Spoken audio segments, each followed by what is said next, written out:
Bom dia a todos os amados irmãos, os que estão aqui presentes e os que vão nos acompanhar pelas redes sociais. Deus possa estar nos abençoando, nos dando entendimento e sabedoria, né? Inicialmente eu queria convidar a todos que ficassem de pé para um instante de oração. Oremos. Senhor, nosso Deus e Pai, obrigado, Senhor, por estarmos na Tua casa, por estarmos tendo a oportunidade de Te cultuar. Nos abençoe, Senhor, cada um aqui presente, cada um que está nos acompanhando pela internet, que o Senhor possa nos dar uma semana produtiva de trabalho e uma semana de oportunidades e possibilidades de estar pregando o Teu Santo Evangelho para outras pessoas. Nos dá crescimento e faz com que, Senhor, a gente seja mais ativos e mais corajosos na Tua obra. Em nome de Jesus, amém. Vou dar ao irmão Francisco Rosa.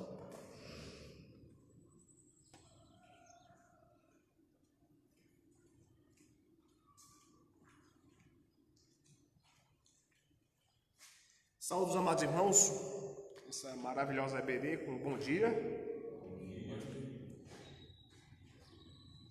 Vamos oferecer a Deus sacrifício de louvor, o hino 192.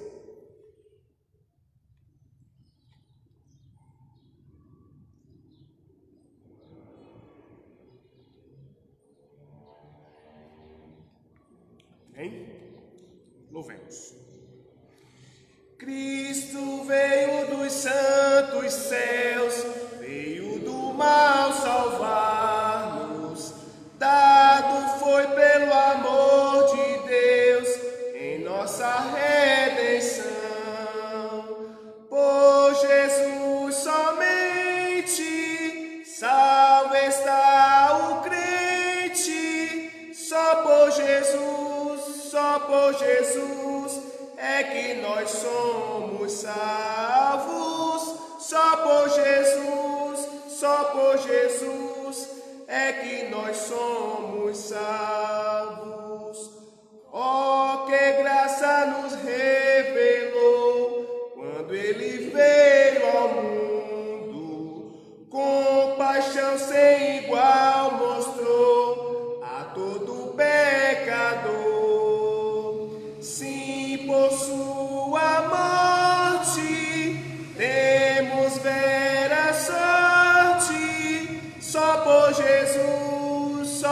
Jesus é que nós somos salvos, só por Jesus é que nós somos salvos. Nem as lágrimas, nem a dor podem a paz ganhar-nos. Nossas obras são sem valor para o perdão comprar. Sem pagarmos nada, vida nos é dada. Só por Jesus é que nós somos salvos. Só por Jesus é que nós somos salvos. Confiados em Cristo já, pleno perdão nós temos.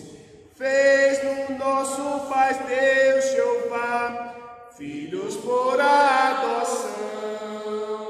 Salvo nele estamos, glória a Deus rendamos. Só por Jesus é que nós somos salvos. Só por Jesus é que nós somos salvos.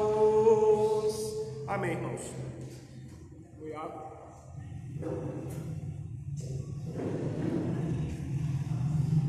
Vamos sentar, amados.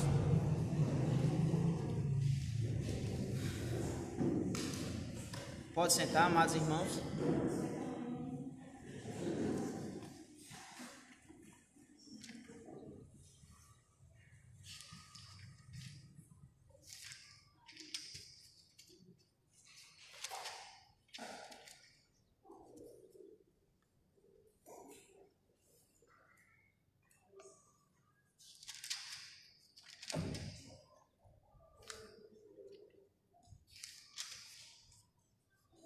Vamos abrir nossas Bíblias para o livro de Mateus.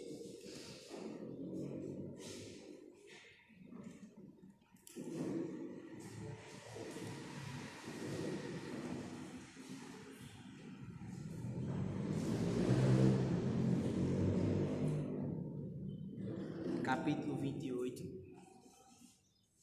versículos de 1 em diante. Mateus 28, versículos de 1 em diante. Mateus 28, capítulo 28, versículos de 1 em diante.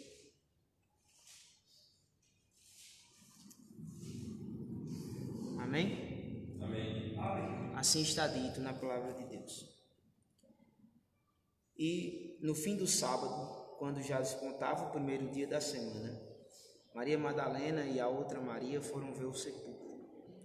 E eis que houveram um grande terremoto, porque um anjo do Senhor, descendo do céu, chegou, removendo a pedra da porta, e sentou-se sobre ela.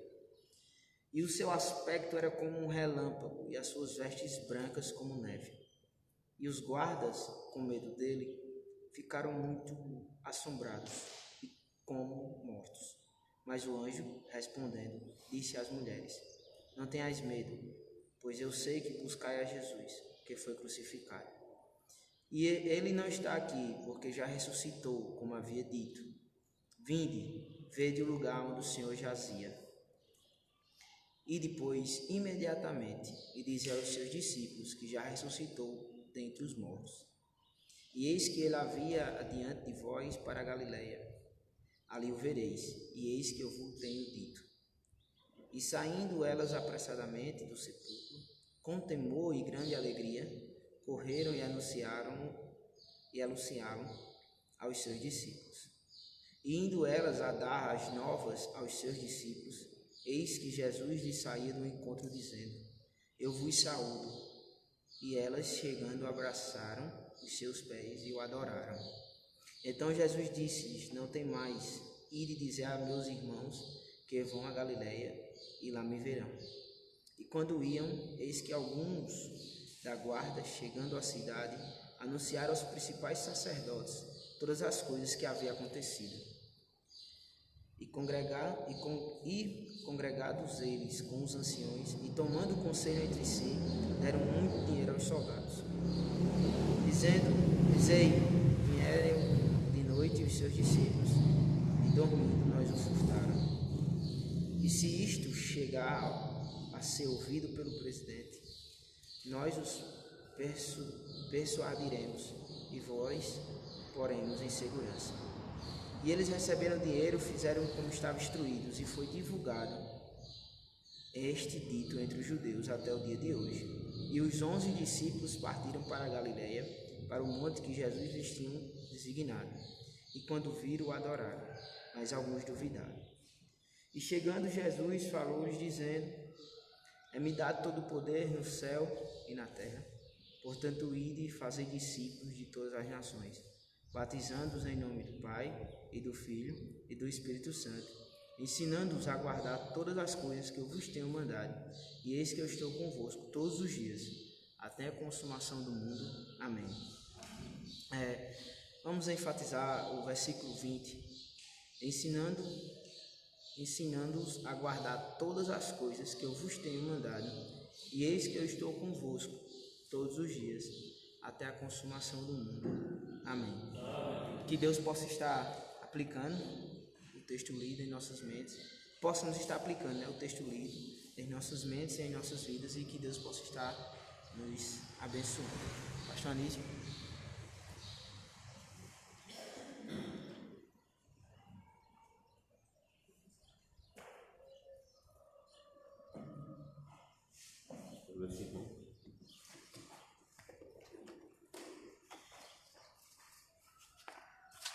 Bom dia, amados irmãos e amigos.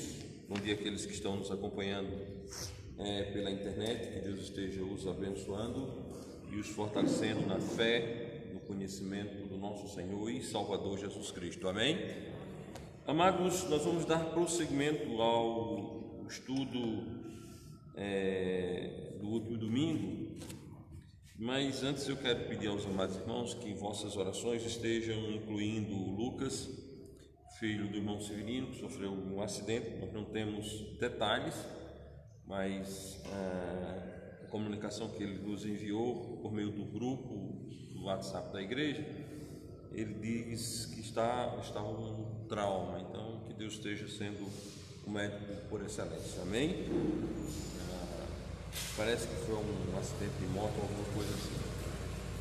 Vamos orar para que Deus esteja intercedendo pelo mesmo. Amém? Feitas as considerações, vamos então continuar o assunto. Nós vimos a semana passada uma introdução na qual mostramos tipos de dons ordinários e extraordinários. Mostramos os dons dados à igreja e dons para o ministério, dons que são utilizados para o ministério da igreja. Dentre estes nós citamos lá atrás apóstolos, profetas, dons estes que não mais existem. E hoje nós vamos adentrar mais ao assunto do argumento que mostra com clareza o cessar dos chamados dons de sinais. Nós temos um pressuposto, nós partimos de um pressuposto que será biblicamente provado, que diz o seguinte: línguas sempre aparecem relacionadas com profecias. Quando interpretadas, eram funcionalmente equivalentes à profecia, como revelação de Deus para a edificação. É que nós estamos dizendo aqui que quando você estuda a Bíblia, quando você pega o documento, o texto, palavra de Deus, e você observa todas as vezes em que há línguas, estas línguas elas são interpretadas, e por serem interpretadas, elas têm peso igual à profecia. E profecia ela ocorre para edificação. Em nenhum momento no Novo Testamento houve um eclodir de barulhos estranhos sem sentidos. Todas as vezes que ouvem a fala de línguas desconhecidas, humanas, elas eram interpretadas, elas tinham um peso de profecia.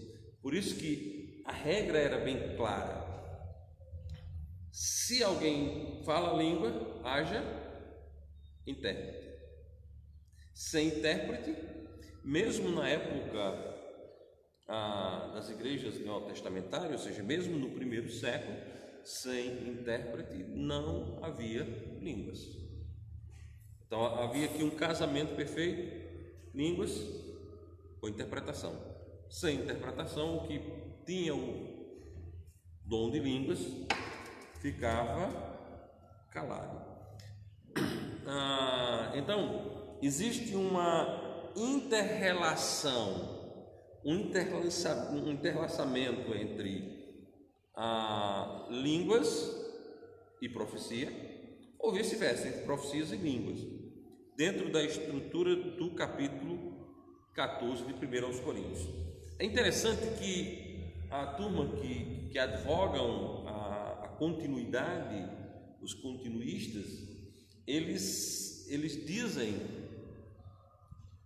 ou eles tentam usar o capítulo 14 de 1 aos Coríntios como o capítulo base para as pretensões deles, como texto base. Mas o capítulo 14 de 1 aos Coríntios ele é exatamente um texto contrário ao argumento dos mesmos. Nós vamos para o capítulo 14 de 1 aos Coríntios, 1 aos Coríntios, capítulo 14.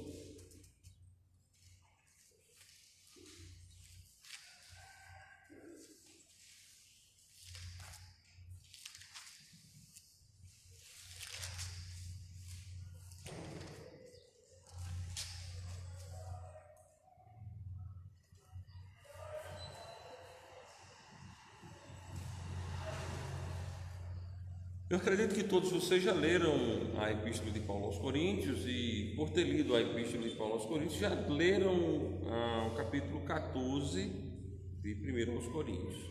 E quando nós fazemos essa leitura, nós percebemos esta inter-relação, essa conjunção, mostrando a equivalência da língua com a profecia. Eu quero destacar inicialmente o versículo 13. Por isso que fala em língua, ore para que possa interpretar. O que fala em língua, ore para que possa interpretar. Então, a língua só tinha sentido, só era autorizada pelo Espírito Santo se houver o intérprete. Sem intérprete, deveria ficar calado. Então, você vai perceber essa máxima de língua interpretada. No versículo 12, você vai ter uma regra geral para qualquer tipo de dom espiritual. Versículo 12: assim também vós, como desejais dons espirituais, procurai abundar neles, para a edificação da igreja. Os dons devem ser utilizados para edificação. Os dons devem ser utilizados para edificação. Quando alguém profetiza, edifica a igreja. Quando alguém profetiza, edifica a igreja. Então, é importante saber que nós estamos falando de um período de tempo onde não havia ainda o quê? O Novo Testamento. Então, a igreja ela era alimentada exatamente por profecias.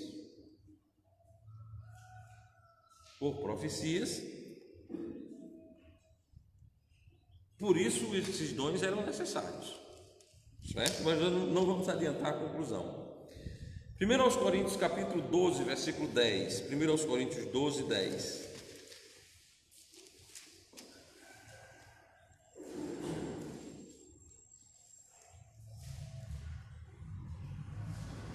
A palavra de Deus diz: a outro a operação de maravilhas, e a outro a profecia, e a outro o dom de discernir os espíritos, e a outro variedade de línguas, e a outro interpretação das línguas. Interpretação das línguas. Para haver línguas, interpretação. No versículo 30 do mesmo capítulo diz: tem todos o dom de curar, falam todos diversas línguas, interpretam todos. Ou seja, você percebe que nem todo mundo na igreja falava línguas, nem todo mundo curava, nem todo mundo interpretava. Certo? Tinha essa conjectura. Em 1 Coríntios capítulo 14, versículo 5, 1 Coríntios 14, 5, Paulo diz: e eu quero que todos vós faleis em línguas, mas muito mais que profetizeis, porque o que profetiza é maior do que o que fala em línguas, a não ser que também interprete, para que a igreja receba a edificação. Então, prestemos atenção em que nessa relação, línguas só tinha sentido se houvesse interpretação. Isso é o que nós precisamos, em primeira instância, entender. Mesmo na época em que o Novo Testamento foi escrito, estamos falando lá dos 100 primeiros séculos, mesmo naquela época que não tinha Bíblia, certo? Não havia uma enxurrada de pessoas falando línguas, ou interpretando, ou curando, como pretendem os chamados pentecostais e neopentecostais carismáticos da atualidade, né? Não havia essa enxurrada de coisas, não, havia regras, certo? Eu vou falar línguas, então que você interprete. Versículo 13 de 1 Coríntios 14. Nós já lemos. Por isso que fala em língua desconhecida, ore para que possa interpretar. Versículo 26 a 28. Que fareis, pois, irmãos, quando vos ajunteis? Cada um de vós tem salmo, tem doutrina, tem revelação, tem língua, tem interpretação. Faça-se tudo para edificação. E se alguém falar em línguas desconhecidas, faça-se isso por 2 ou, quando muito, 3, e por sua vez haja intérprete. Mas se não houver intérprete, esteja calado na igreja e fale consigo mesmo e com Deus. Então preste atenção. O que é que nós estamos querendo mostrar? Que mesmo nos 100 primeiros séculos,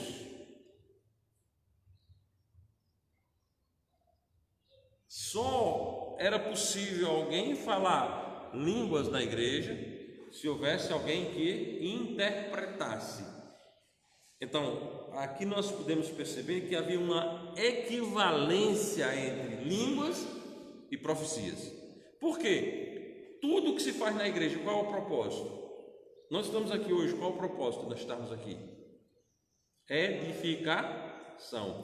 Quando você vem cantar apresentar um louvor a Deus aqui, você vem glorificar a Deus, mas você vem glorificar a Deus com uma mensagem de edificação, de exortação, não é assim? Ou você pensa aí em qualquer coisa, eu vou cantar para Deus. Se falar o nome de Deus, tá bom, é assim? Ou os hinos que nós cantamos aqui, eles têm doutrinas edificativas, certo? Então, todas as ações da igreja, seja lá, seja cá, elas têm como um propósito edificar. Então, lá na época em que os apóstolos ainda estavam vivos, as línguas só eram permitidas se houvesse alguém que interpretasse.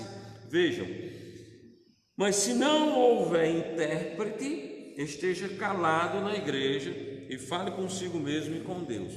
Bom, vamos pensar da seguinte forma: o que acontece na atualidade dentre os chamados pentecostais? É assim? Existe esse princípio regulador? Um cai, um dança, um pula, há todo um espetáculo contrário à natureza do Evangelho do nosso Senhor e Salvador Jesus Cristo. Portanto, nós devemos ter todo esse cuidado. Por isso que nós estamos mostrando aqui o argumento, certo? Sensacionista, o argumento de que esses dons ficaram lá para trás.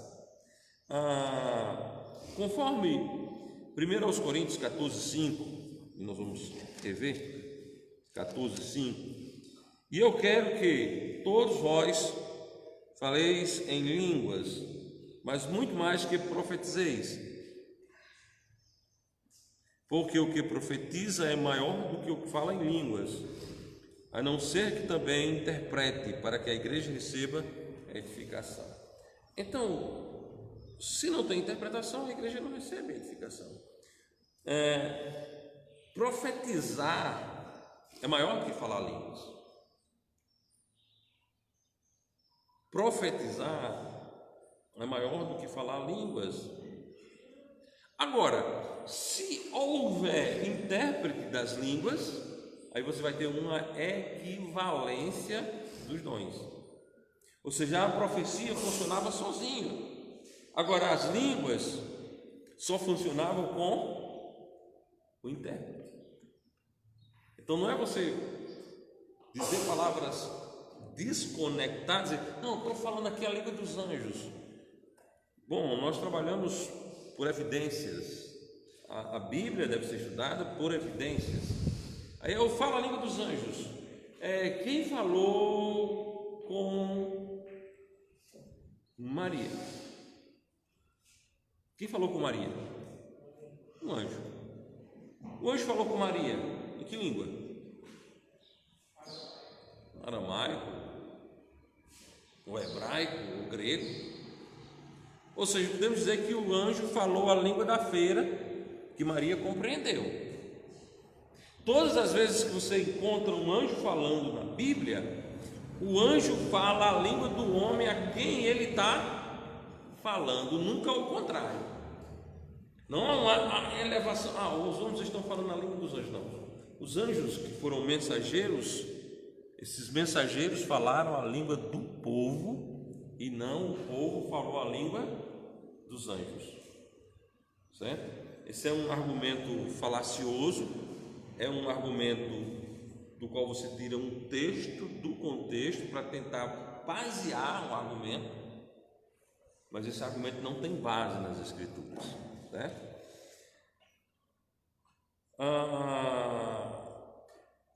Profetizar maior do que falar em língua, a não ser que haja intérpretes. As línguas interpretadas são funcionalmente equivalentes às profecias.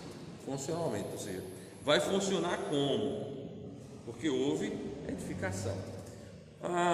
O caráter revelacional e inspiratório das línguas é também visto no fato de que, pelo Espírito Santo, quem fala línguas fala mistério. 1 Coríntios 14, 2. Porque o que fala em língua desconhecida não fala aos homens, senão a Deus, porque ninguém o entende, e em espírito fala mistérios, certo? Então, há uma revelação. Mistério na Bíblia não é como as pessoas têm utilizado hoje no contexto, mas é trazer algo desconhecido à realidade, é trazer algo que as pessoas não conheciam para se tornassem conhecidas para a honra e glória de Deus. Paulo diz no capítulo 2 de 1 Coríntios, aliás, no capítulo 13, versículo 2 de 1 Coríntios, Paulo diz: e ainda que eu tivesse o dom de profecia e conhecesse todos os mistérios e todo o conhecimento, e ainda que tivesse toda a fé, de maneira tal que transportasse os montes, e não tivesse amor, nada seria.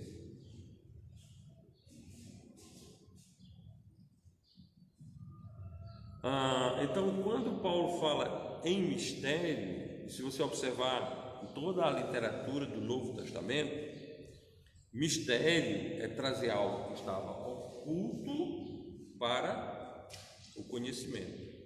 Paulo trata muito dessa questão da entrada dos gentios no plano de Deus. Paulo trata da igreja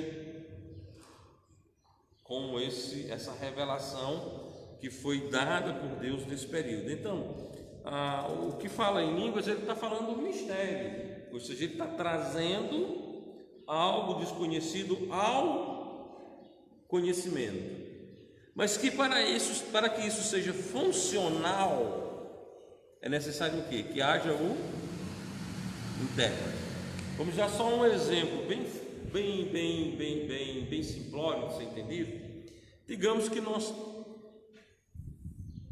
trouxéssemos aqui para a igreja um pregador americano, e ele fosse fazer uma conferência evangelística, e ele pregasse em inglês, e nós aqui que não sabemos falar inglês, qual era a edificação que traria para a gente? Qual pessoa poderia ser salva dos nossos convidados? Talvez a gente achasse bonito o jeito do camarada falar, talvez até aos ouvidos aquela voz fosse agradável, mas a pergunta é: que edificação produziu? Agora, se nós trouxermos um pregador que fala em outro idioma para cá, colocarmos ele aqui e do lado dele aqui um que saiba traduzi-lo, Todos iremos nos alimentar, não é verdade? Então, aos nossos ouvidos, aquele idioma desconhecido, ele é misterioso. Agora, tendo o intérprete, ele passa a ser dominado, conhecido por nós, certo? Esses são um exemplo para a gente pensar um pouco. Nós vamos usar 3 argumentos cessacionistas importantes. Esses 3 argumentos devem ser considerados. Esse primeiro ponto, qual foi o pressuposto? Qual foi o pressuposto que nós apresentamos? Que para ter línguas era necessário ter intérprete. Está claro para todo mundo? Todo mundo entendeu isso? Alguém vai falar línguas, tem que ter um intérprete. Sem intérprete, quem ia falar a língua fique. Vamos supor, se nós estivéssemos lá em Éfeso, e aí o irmão Beck se levantasse, tenho línguas. Aí o presidente, né, da Assembleia, né, o dirigente, ia perguntar, tem intérprete? Aí o irmão Luan se levantava, tem, eu interpreto. Aí Beck falava, vou interpretar. Haveria edificação. Bom, mas aí se Beck se levantasse, tem intérprete? Não tem intérprete. O que é que tinha que acontecer? Beck tinha que sentar e ficar calado. Era assim que funcionava. Certo? Era assim que funcionava. Certo? E vamos supor, do jeito que o pessoal faz hoje, absolutamente ninguém falaria nada. Porque eles não dizem coisa com coisa. Bom, mas vamos para frente. Vamos olhar agora 3 argumentos importantes. E aí vocês devem guardar na mente ou notar, certo? Argumentos cessacionistas. O argumento do encerramento do cânon, ou seja, o argumento do encerramento do Novo Testamento. Esse é um argumento. Por exemplo, nós argumentamos que quando o Novo Testamento foi escrito e entregue à igreja, não mais era necessário profecias e, consequentemente, os demais outros dons, certo? Mas vamos observar isso. O apostolado foi um evento redentivo, histórico, irrepetível. Primeiramente foram colocados na igreja. Então veja bem, isso é importante dentro desse assunto. O apostolado foi um evento redentivo, histórico, irrepetível. Ou seja, o ato histórico de Cristo ter tirado de dentro dos seus discípulos 12 camaradas e colocado-os primeiramente na igreja, isso foi um ato histórico ou um fato histórico. Quando você fala de fato histórico, quantas vezes repete-se um fato histórico? Absolutamente nenhuma vez. Deixa eu dar um exemplo de um fato histórico. O nascimento de Neto Rosa. Um fato histórico na família Gouveia Silva. Quantas vezes Neto Rosa pode nascer na família Gouveia Silva? Só uma vez. Aí lá no dia 25 de novembro, não é isso? 25 de novembro? 24 de dezembro. 24 de dezembro. O pessoal comemora o dia natalício de Neto. Mas comemora, e cada ano que vai comemorando é um ano a mais, mas não volta. Ou seja, aconteceu uma vez só. O nascimento de Messi aconteceu quantas vezes? Uma vez. E por aí vai. Certo? Então, entendemos o que é um ato histórico, um fato histórico? Foi um evento histórico, irrepetível, porque os eventos históricos, eles são irrepetíveis, eles não se repetem, não tem como se repetir, é impossível repetir, certo? Então, o apostolado foi isso. Então, por isso que não existe apóstolo. Quando você vai para quando você vê um um erguer-se dos movimentos atuais, eles têm apóstolos, né? Acho que daqui a algum tempo vai ter até pós-apóstolo, né? Não existe apóstolos. Não existe apóstolos. Porque o apostolado foi um ato histórico, foi um fato histórico, e ele é irrepetível. 1 aos Coríntios, capítulo 12, versículo 28, é um texto bem conhecido dos irmãos,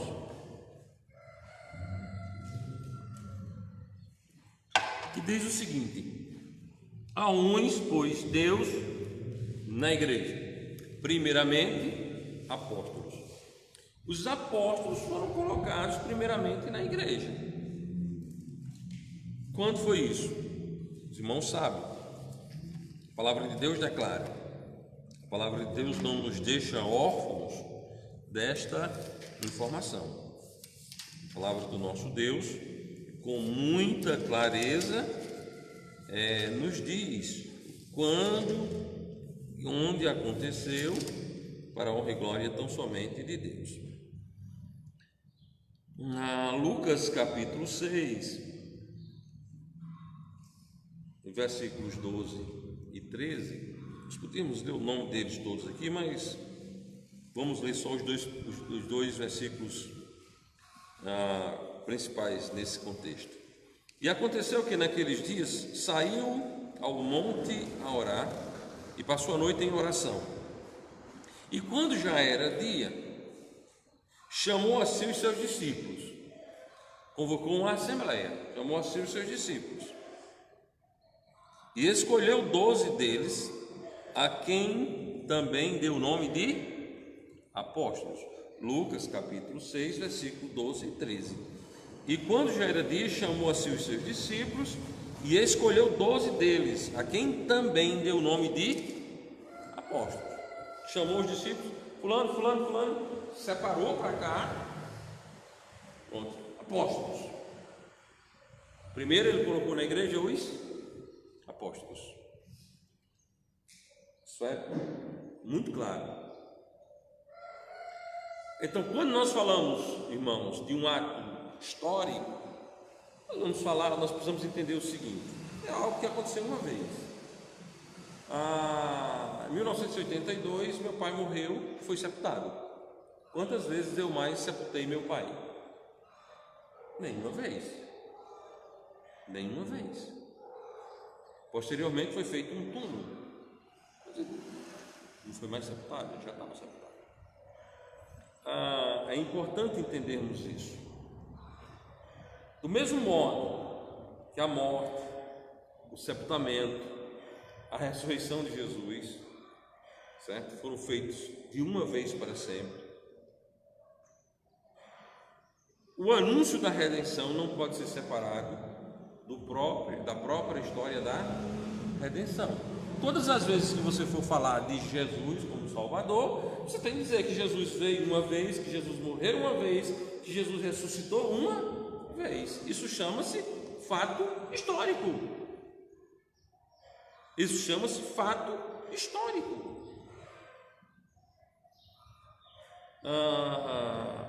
Não dá para ser diferente, certo? Então, isso é a mesma coisa com relação aos apóstolos.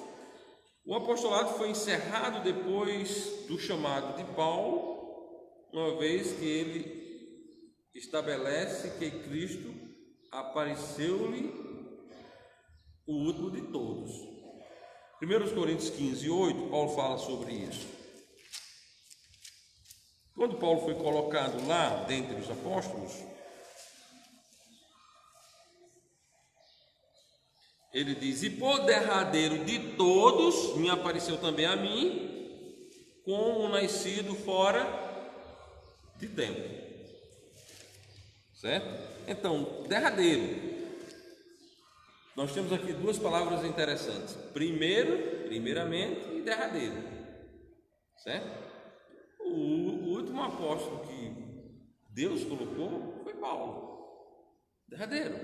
Então, todo e qualquer posterior ao derradeiro é falso. É difícil de entender isso? Se você analisar pelo crivo das Escrituras, palavra por palavra, certo? Palavra por palavra. Depois do derradeiro, certo? Vamos analisar assim, digamos, nós estamos num ambiente, vamos ir lá no acampamento, né? Trocando de roupa para sair para o serviço de adoração. Aí normalmente alguém diz, quem sair por último apague a lâmpada. Depois da lâmpada apagada, porque não tem ninguém mais lá, né? O último já saiu. Quem saiu para o derradeiro, certo? Então veja bem, depois de Paulo não entrou mais ninguém. Qualquer um que pretenda é um impostor, certo? Está usando de uma posição de forma fraudulenta, certo? Está usurpando algo que não lhe pertence. E quando você pega algo que não lhe pertence, você está roubando. Está roubando um título que não é seu, que não pertence, não pertence a você. E uma outra coisa muito interessante é que Deus colocou na igreja os apóstolos. Deus não fez os apóstolos para a igreja. Ou seja, esses apóstolos modernos, eles são os donos da igreja. Os apóstolos, eles eram servos da igreja. Certo? Deus os colocou na igreja. Deus não colocou a igreja neles. Deus os colocou na igreja. Isso é muito importante de ser observado também. A presença do apostolado era uma condição necessária para a produção das Escrituras, a inspiração do Novo Testamento. A base redentiva histórica do cânon do Novo Testamento somente poderia ser feita na autoridade apostólica. Sem os apóstolos, não havia possibilidade de termos o Novo Testamento. Veja João, capítulo 14, versículo 26. João 14, 26.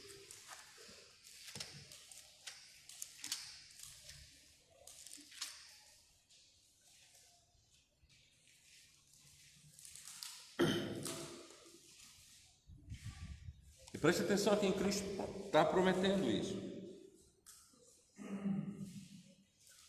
Mas aquele Consolador, o Espírito Santo que o Pai enviará em meu nome, esse vos ensinará todas as coisas e vos fará lembrar de tudo quanto vos tenho dito.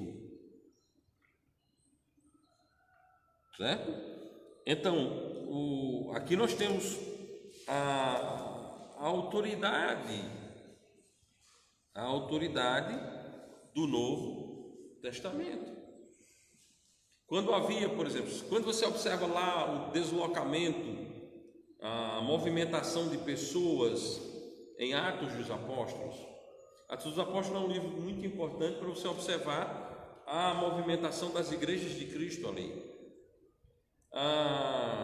Sempre que tinha uma situação de agravamento, era necessário a presença dos apóstolos, porque os apóstolos tinham essa autoridade inicial, que perdurou até o encerramento do Novo Testamento. Quando nós olhamos lá em Efésios, a igreja está fundamentada na doutrina dos apóstolos. Em Atos, que a igreja perseverava na doutrina dos apóstolos, certo? Então, de suma importância a gente perceber isso, para entender a importância dos apóstolos dentro desse princípio da produção do Novo Testamento. Consequentemente, com o apostolado, a escritura do Novo Testamento é um evento redentivo, histórico, irrepetível, certo? Do mesmo jeito que os apóstolos foram um evento redentivo, histórico, irrepetível, A mesma coisa vai acontecer com o Novo Testamento. O Novo Testamento não pode ser reescrito. Depois que ele foi dado, encerrou-se. Tenho dito. Não tem mais o que dizer, está dito. Então está aí o conjunto de doutrina que Judas diz que a fé é entregue aos santos. O conjunto de doutrina do Novo Testamento está entregue. Depois de entregue, ela é histórico irrepetível. Não dá para a gente dizer, vamos agora escrever o livro de Beckenbaugh. Aí Beckenbaugh vai lá e acrescenta aqui a Bíblia. Não tem mais. Certo? Deus inspirou, como diz o pastor, como nos ensinou muito bem o pastor Haroldo Gil, Deus ensinou e Deus preservou. Deus inspirou e Deus preservou. Deus inspirou uma vez, agora ele tem preservado até nós, certo? Essa é a doutrina, certo? Quando se entende termos da história da redenção, nós entendemos que a revelação do Novo Testamento não pode ser aberta. A revelação do Novo Testamento não pode ser aberta. Foi dada uma vez para sempre. Foi dado uma vez para sempre.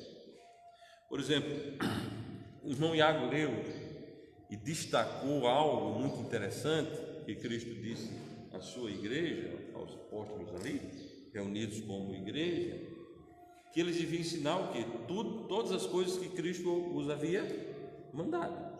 Então você preste atenção que você somando o texto de Mateus capítulo 28, com esse texto que lemos agora há pouco de João, você percebe que quando Cristo diz isso, ele já tinha em mente algo fechado.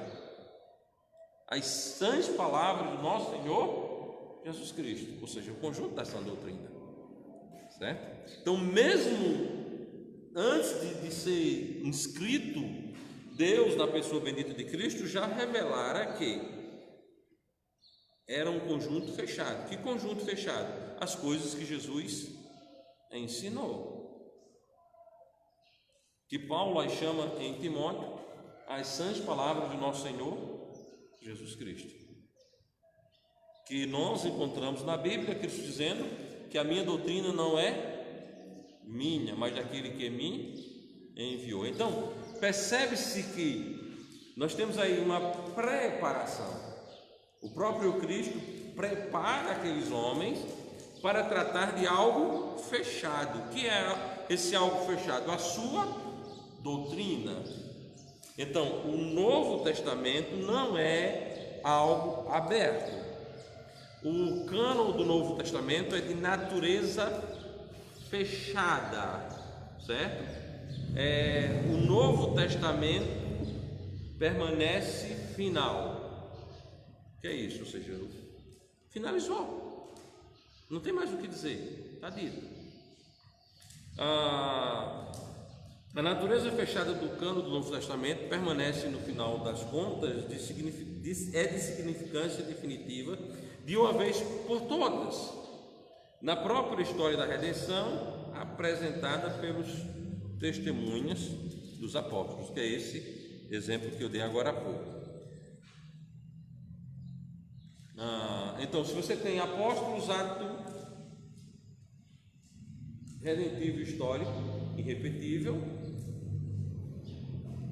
aquilo que eles fizeram também histórico, redentivo histórico, irrepetível. Com a morte de Deus, o que é que acontece? Você tinha algo que só os apóstolos podiam fazer, com a morte deles.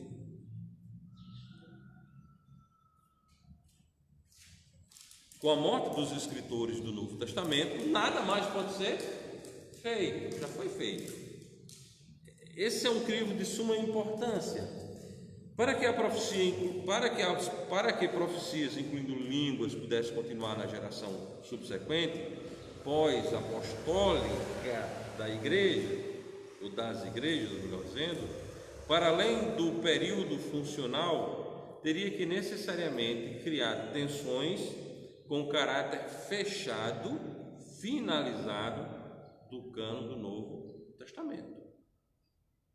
Ou seja, se houvesse ainda línguas e profecias, você tinha um conflito. Com quem? Com o Novo Testamento. Seria conflituoso. Se hoje eu pudesse chegar aqui e dar uma profecia, assim diz o Senhor. Você costuma ver nos cultos pentecostais, assim diz o Senhor, aí diz lá uma coisa que não está na Bíblia. Aquilo é conflituoso. Por que o movimento pentecostal carismático é antibíblico? Porque eles têm uma via de informação que é contrária ao cânon do Novo Testamento. Deus fala-nos pelas Escrituras. Deus fala-nos pelas Escrituras. Então, partindo desse princípio, a revelação continuada, ou a línguas e profecias continuadas, elas seriam simplesmente um elemento de destruição do Novo Testamento. Vocês imaginem aí, desde do segundo século até hoje, se houver revelações de línguas, interpretações, essa coisa toda, e alguém fosse registrando, quanto tipo de informação diversa e diferente nós teríamos, certo? Por quê? Essas informações posteriores, elas não vêm da mesma fonte, elas não vêm do Espírito Santo, porque você tem uma harmonia perfeita desde o Gênesis ao Apocalipse, porque o autor é o mesmo. Porque as revelações posteriores, as línguas posteriores ao fechamento do Novo Testamento, elas são contraditórias, porque o autor é outro.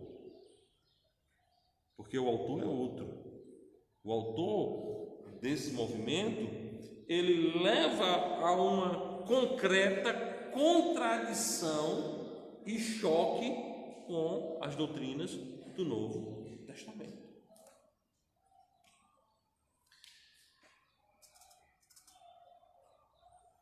Consequentemente, os dons proféticos, profecias, línguas, etc., tinham que passar da vida da igreja com o encerramento do Novo Testamento. Encerrou-se o Novo Testamento, todo esse movimento passou, certo? Tudo isso passou. Então, esse é o argumento, primeiro que nós estamos aqui, o argumento do fechamento do Novo Testamento. Se você tem uma revelação perfeita de Deus, Deus fala por ela. Então, quem é a boca de Deus para você e para mim hoje? O pastor? O dirigente do culto? Não, a boca de Deus para nós é a palavra de Deus. Amém? É assim que é. É assim que tem que ser. Bom, nós temos um outro argumento aqui.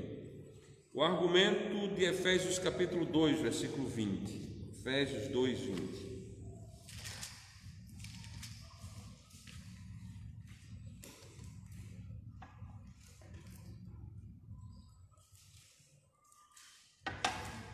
Edificados sobre o fundamento dos apóstolos e dos profetas de que Cristo é a principal pedra da esquina. Nós estamos fundamentados sobre o quê?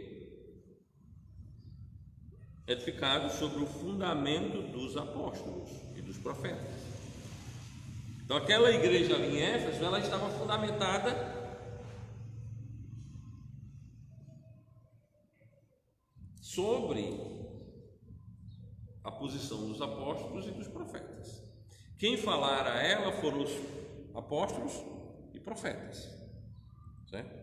Não foi assim algo que alguém criou, não. Tinha uma base. E a base era exatamente a fala dos apóstolos e dos profetas. Tecnicamente, este argumento não deve ser separado do primeiro, do nosso primeiro argumento que expomos agora. Porém, pedagogicamente, é útil apresentar este argumento separadamente, uma vez estar baseado mais num texto, prova, explicativo, do que numa dedução apenas. Por exemplo, você chega a determinadas coisas por uma dedução. Uma dedução, ela não é algo, por exemplo, num princípio investigativo se usa dedução. Por exemplo, no direito se usa dedução, não é isso que eu estou bem. Em qualquer ramo, em qualquer área se usa dedução, se deduz algo. Agora, para você pode deduzir algo corretamente ou não, certo? Então, nesse caso, esse argumento aqui é separado porque ele é uma prova em si mesmo. Ele é um texto, prova, explicativo e não uma dedução. Efésios capítulo 2, versículo 20, associa profecia com os apóstolos em atividade de testemunhas fundamentais ou de ministros da palavra, certo? Digamos assim, quando quando o Espírito Santo evoca tal coisa, ele não evoca de forma simbólica, longe. Ele está dizendo, olha, vocês estão fundamentados, certo? Vocês estão sentados, edificados, sendo construídos, né, passo a passo, tijolo a tijolo, aonde no fundamento dos apóstolos e dos profetas, e Cristo é a pedra principal. Então, o próprio Espírito Santo, ele limita a edificação da igreja aqui, ao fundamento dos apóstolos. Ele não abre, qualquer um pode chegar aqui e dizer o que quiser. Vamos dar um exemplo prático. O que Paulo faz? Quando você observa, se eu disser assim, o que Paulo fez, todos nós vamos lembrar de Paulo como um grande missionário, né? Mas se você olhar na prática, o que Paulo fez, além de plantar igrejas? Paulo foi um defensor da fé. As querelas, as controvérsias enfrentadas por Paulo, quais eram? Havia pessoas que tentavam impor às igrejas estabelecidas uma outra doutrina que não era aquela doutrina dos apóstolos, certo? Então, essa questão de adulteração da palavra, essa questão de impor uma outra doutrina, isso não é algo novo. Então, o que Paulo já na época combatia é a mesma coisa que nós estamos combatendo hoje, é acréscimos, é querer colocar coisas que não estão dentro do padrão das Escrituras. Então, quando Paulo escreve 1 e 2 Coríntios, ele está refutando os judaizantes. Quando Paulo escreve a Epístola aos Gálatas, ele está refutando estas pessoas que estão querendo colocar outro fundamento, o qual já está posto. E Paulo fala sobre esse fundamento em 1 Coríntios capítulo 3, por favor. Para a gente entender para entendermos, né, que nós não estamos apresentando aqui algo vago, que essa defesa ela vem sendo feita há séculos, certo? No versículo 11, porque ninguém pode por outro fundamento, 1 Coríntios capítulo 3, versículo 11, porque ninguém pode por outro fundamento, além do que já está posto, o qual é Jesus Cristo. Se alguém sobre este fundamento edificar um edifício de ouro, prata, pedras preciosas, madeira, feno ou palha, a obra de cada um se manifestará. Na verdade, o dia declarará, porque pelo fogo será descoberto e o fogo provará qual seja a obra de cada um. Então veja bem, nós estamos falando de igreja edificada sobre fundamento. Quem é o fundamento? Cristo. Há uma limitação interessantíssima nessa proposta da palavra de Deus. Então nós encontramos no Novo Testamento chamados profetas, certo? Durante esse período, Deus usou em cada igreja pessoas que falaram a palavra de Deus. Atos capítulo 13, versículo 1, Atos 13, 1.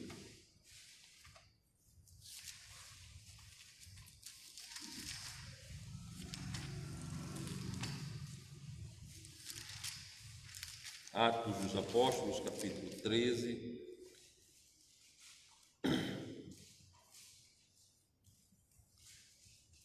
Nós já vimos isso a semana passada, né? Os dons que Deus deu às igrejas. Nossa, olha essa perfeita colocação de Deus aqui. E na igreja que estava em Antioquia havia alguns profetas e doutores, a saber, Barnabé, Simão, chamado Níger, Lúcio, Cirineu, e Manaém, que fora criado com Herodes, o tetrarca, e Saulo. E servindo eles ao Senhor, jejuando, disse o Espírito Santo: apartai Barnabé e a Saulo para a obra que eu os tenho chamado. Então você percebe que, como nós vimos na semana passada, a profecia era utilizada por Deus para a edificação da igreja. E aqui ele diz que havia tais profetas. Agora, qual é a distinção? Não havia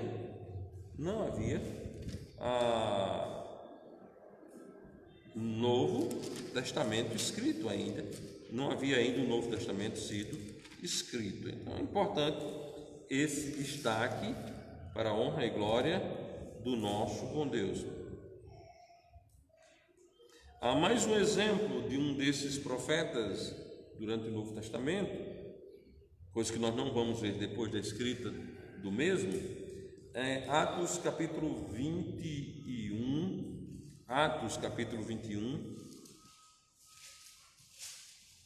versículo 10. Diz o seguinte: e demorando-se ali por alguns dias, chegou da Judéia um profeta por nome Ágabo. Então você percebe essa verdade das Escrituras de que havia apóstolos, profetas,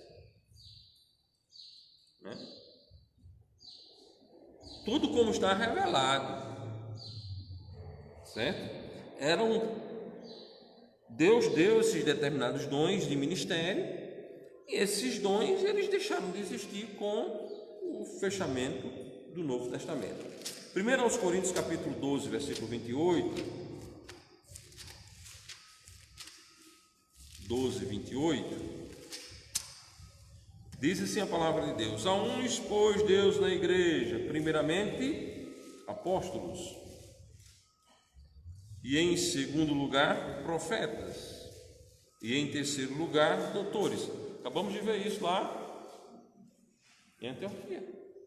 Então Deus, nesse primeiro século, não tínhamos o Novo Testamento, Deus dotou a igreja de tais pessoas, e essas pessoas davam o fundamento. Essas pessoas eram a boca de Deus para a igreja, certo? Você vai ver essa mesma situação em 1 Coríntios capítulo 14, versículo 1 ao versículo 40. Mas nós vamos ver, por exemplo, Efésios capítulo 4, versículo 11. Efésios 4, 11.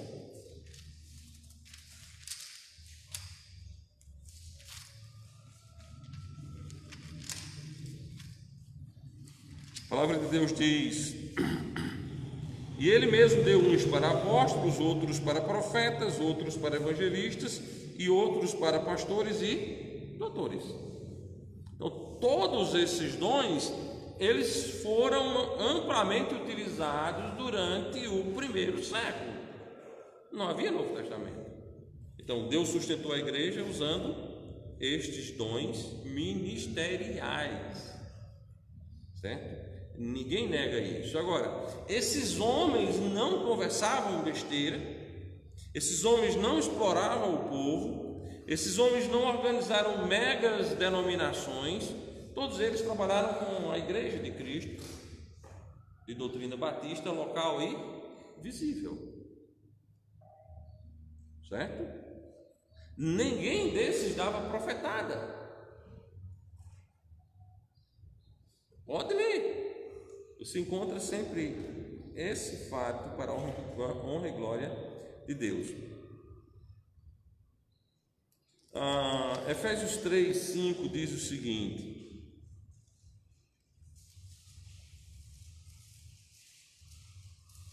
para mostrar que estes profetas do Novo Testamento, como estes supra mencionados e como os textos lidos, eles não eram aqueles apóstolos, aqueles profetas lá do Velho Testamento, para a gente não fazer uma confusão. Veja só: em quem noutros séculos não foi manifestado, o qual noutros séculos não foi manifestado aos filhos dos homens, como agora tem sido revelado pelo Espírito Santo aos seus santos apóstolos e profetas.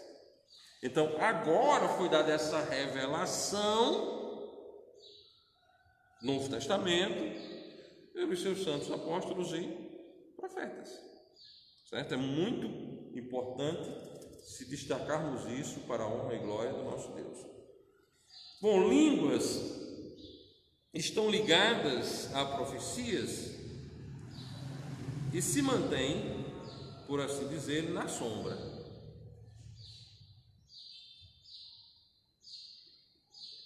Como nós já vimos no argumento primeiro, olhando para 1 aos Coríntios capítulo 14, sem interpretação não havia línguas. Língua não tem lugar na vida da congregação a parte separada do exercício de interpretação, logo da profecia, certo? Podemos voltar lá em 1 Coríntios, capítulo 14, e testarmos esta verdade para a honra e glória do nosso Deus.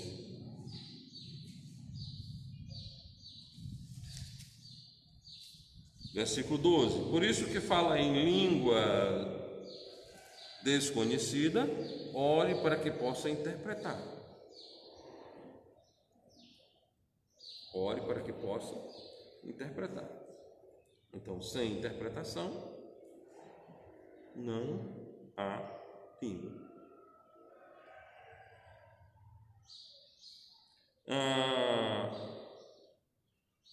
Versículo 25: portanto, os segredos do seu coração ficam manifestos, e assim, lançando sobre ele o seu rosto, adorará a Deus publicamente, e Deus está verdadeiramente entre vós.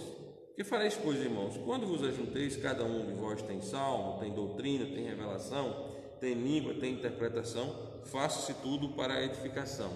Se alguém falar a língua desconhecida, faça isso por 2, ou quando muito 3, e por sua vez haja interpretação. Mas se não houver interpretação, esteja calado na igreja e fale consigo mesmo e com Deus. Fica bem claro, não? Sem interpretação, não temos língua.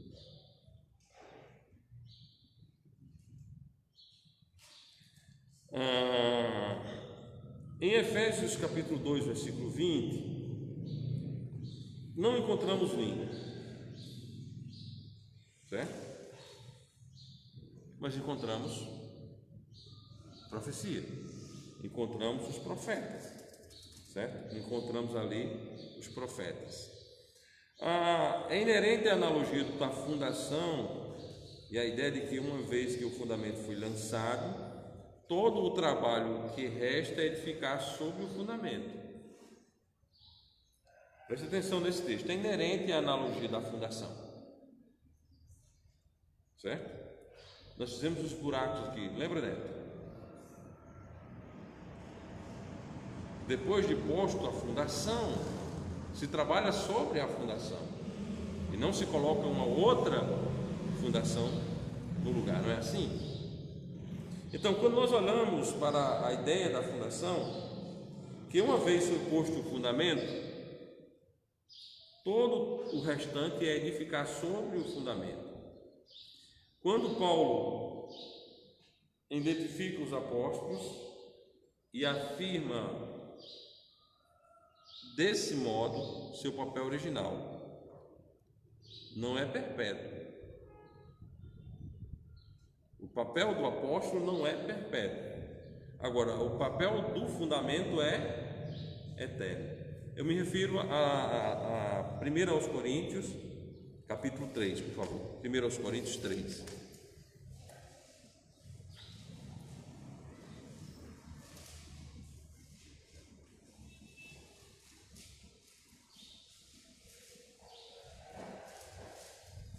Versículo 10 a 15.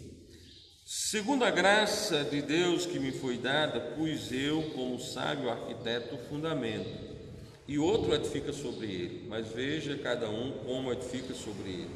Porque ninguém pode pôr outro fundamento, além do que já está posto, o qual é Jesus Cristo. E se alguém sobre este fundamento formar um edifício de ouro, prata, pedras preciosas, madeira, feno, palha, a obra de cada um se manifestará na verdade, o dia a declarará. Porque pelo fogo será descoberto, e o fogo provará qual seja a obra de cada um. Se a obra que alguém edificou nessa parte permanecer, esse receberá galardão. Se a obra de alguém se queimar, sofrerá detrimento, mas o tal será salvo todavia como pelo fogo. Então, o fundamento está posto. O fundamento é perpétuo, os apóstolos não. Os apóstolos foram fato histórico irrepetível. Então, depois da morte dos apóstolos, não se levantaram mais 12 apóstolos para conduzirem o serviço. Depois da morte dos apóstolos, havia sido escrito o Novo Testamento. Então, toda a base repousa sobre o Novo Testamento. Sendo assim, consequentemente, o dom de língua era para a fundação, perduraria até a entrega do Novo Testamento. Consequentemente, nada mais natural de que tenham desaparecido da vida da igreja, juntamente com a profecia e os demais dons ligados à presença dos apóstolos e dos profetas na igreja.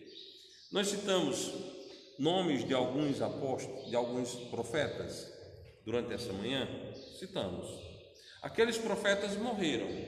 Depois deles vieram alguns outros? Não. Nós citamos os apóstolos morreram. Depois deles vieram alguns outros? Não. Então aqueles dons estavam ligados àquelas pessoas, e com a morte daquelas pessoas extinguiu-se os dons. Agora, o trabalho deles foi extinto? Não. O trabalho deles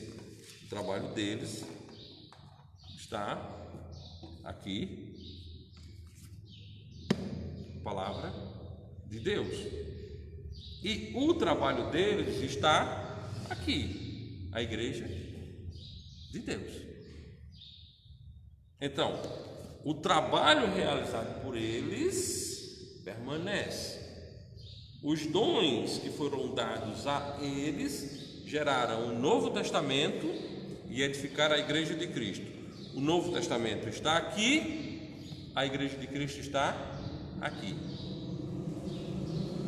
Precisa-se deles mais? Não. Agora, nós necessitamos da obra deles para dar continuidade a outra obra, que é a igreja do nosso Senhor e Salvador Jesus Cristo. Então, a Igreja de Cristo, ela não tem apóstolos. Mas o que é que a Igreja de Cristo tem em relação aos apóstolos? A doutrina dos apóstolos. Amém? A doutrina dos apóstolos. Então, nós vimos hoje 2 argumentos e ficaremos devendo aos irmãos mais um argumento que o apresentaremos no próximo domingo para a honra e glória de Deus. Então, nós teremos essa série de 3 estudos sobre os argumentos, ou sobre o argumento de que verdadeiramente os dons cessaram quando o Novo Testamento foi escrito. Argumentos cessacionistas, ok? Então nos preparemos para o próximo domingo, darmos prosseguimento e chegarmos à conclusão desse assunto para a honra e glória do nosso Deus. Amém? Vamos nos colocarmos de pé e encerrarmos com uma breve oração.